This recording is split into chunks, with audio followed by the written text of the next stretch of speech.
They get the spider and then wiggle it. Libby Squire was 21, a philosophy student living life to the full at university in Hull. But one night in January 2019, she got into a taxi on her own and disappeared.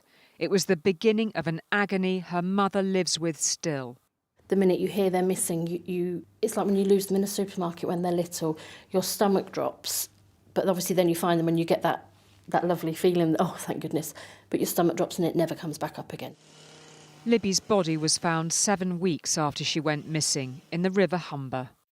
I was devastated, absolutely devastated.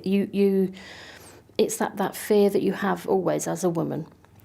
I was thinking there was no worse way to die for her. And she must have been so scared. And with it being so public as well, that's really hard. You feel like you lose your child all over again. Lisa and her family then endured the trial of Pavel Relevich, a Polish butcher who was convicted of her rape and murder. It thrust the family into the spotlight all over again. And now pain renewed in the wake of Sarah Everard's death. What did you think when you heard about Sarah's murder? It was horrible. I mean, it opened up a lot of wounds for me. And I just thought, we're not learning anything. Nothing's different. This could have been Libby's story it was Libby's story 2 years ago. And it will be somebody else's story in a year. And we've got to change something. You should feel free to walk across a park at 9:30 at night and get to the other side safely.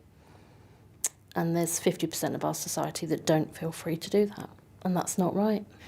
So the anguish that you've been through, the pain that Sarah's family are now experiencing, it can't be wasted, can it? Absolutely not.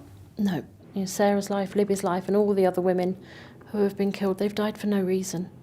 We have to change something, to make the world a safer place for other women.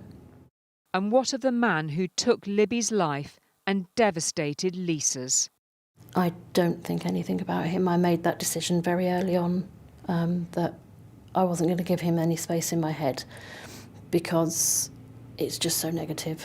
For me, that's what gets me through every day. I just think about her and think about all the good things she did and all the fun times we had. But now I want to remember how she lived, not how she died.